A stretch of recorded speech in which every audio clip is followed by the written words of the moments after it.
¿Qué tal, amigos? Hoy les voy a hablar sobre los codificantes de azúcares. Principalmente como codificante tenemos los carbohidratos. Los carbohidratos son biomoléculas constituidas por carbono, hidrógeno y oxígeno.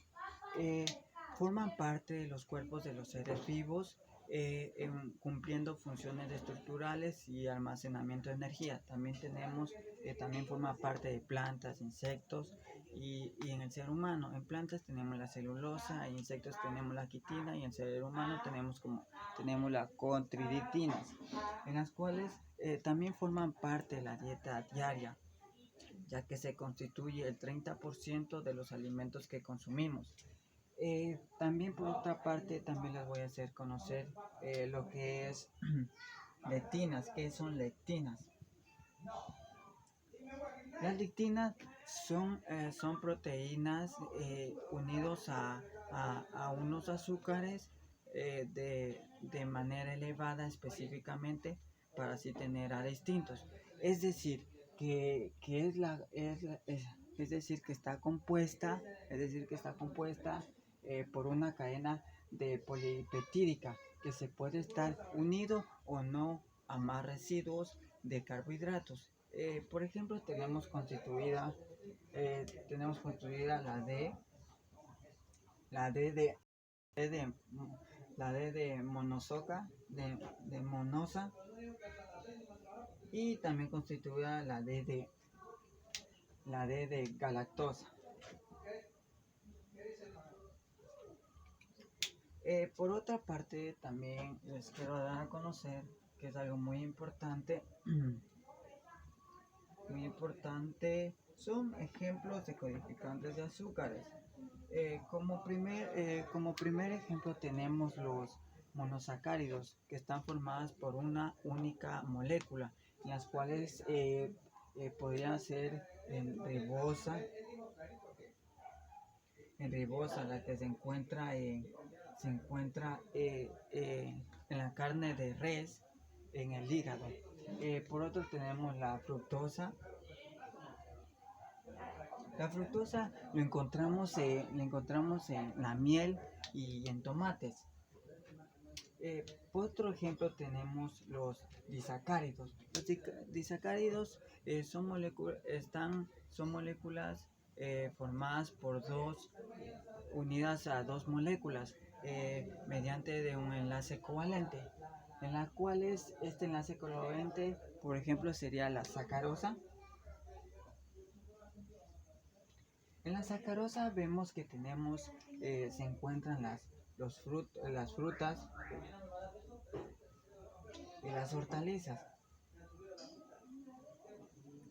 Esos son unos ejemplos de los codificantes de azúcares, en la cual también son muy importante en los carbohidratos que se hacen presentes. También por otro lado les voy a dar también a conocer lo que es muy importante. Recuerden que es muy importante, son los azúcares son los azúcares que intervienen en el equilibrio osmótico, en la cual les voy a dar a conocer. Aquí tenemos un ejemplo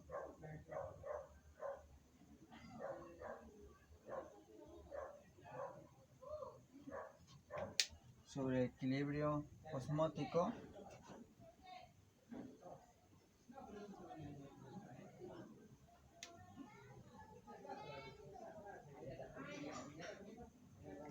Aquí tenemos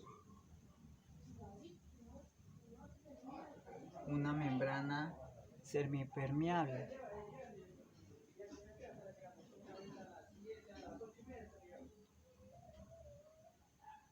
Una membrana semipermeable.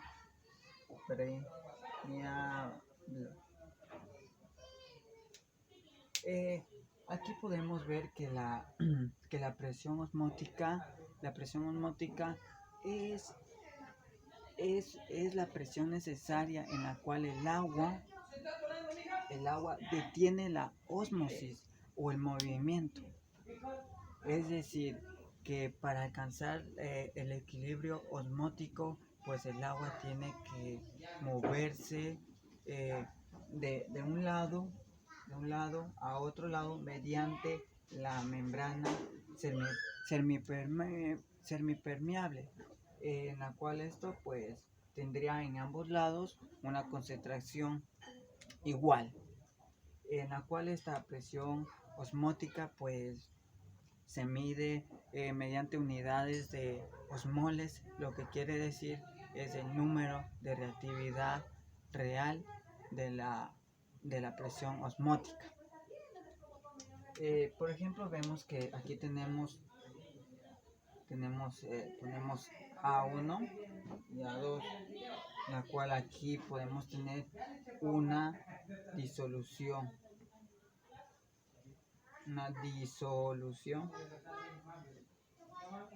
de soluto. Por ejemplo, vemos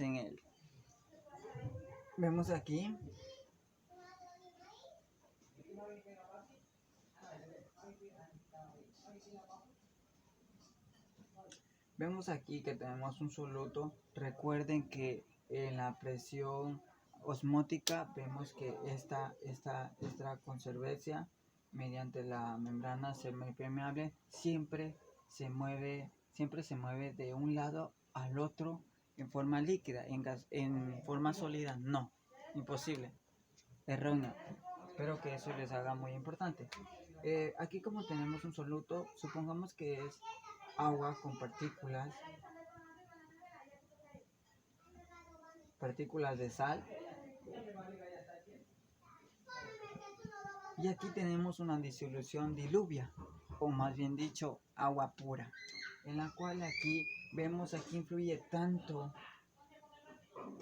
la presión de la gravedad, es decir, la presión osmótica.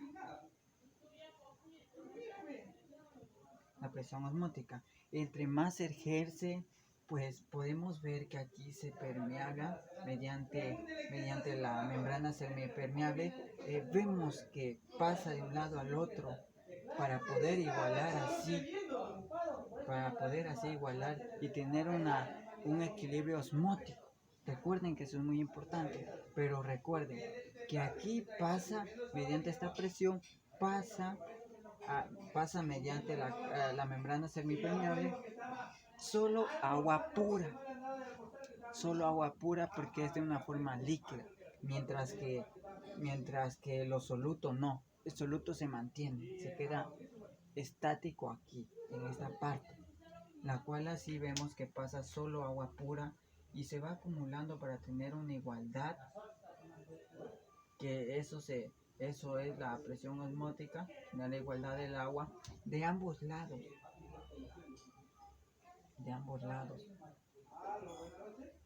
Eso es. También quisiera darles a conocer que entre más presión, pues esto se puede disminuir, pero se manteniera solo los solutos, solo pasar agua pura y se seguiría elevando. Aquí también tenemos otra controversia en la cual vemos una presión osmótica reversa o inversa, lo cual se podría decir, la presión tanto aquí de la presión de la gravedad, al empujar con más fuerza, vemos que el agua sí fluye de una manera acá. Como yo les había dicho que siempre esta presión interactúa más de forma líquida, es lo cual lo hace pasar por la membrana semipermeable. En sólido no, la cual entre más presión vemos que el agua fluye y de igual manera se eleva el agua, pero las partículas siguen manteniéndose activas aquí mismo. Eso quiere decir la presión osmótica, un equilibrio osmótico que alcanza de ambos lados siempre y cuando tengamos en cuenta la membrana semipermeable, que es muy importante eso. Este es un ejemplo que yo he hecho para demostrar así la presión osmótica en equilibrio osmótico. Espero que les haya gustado un poco de esta información y les haya sido útil. Gracias, compañeros.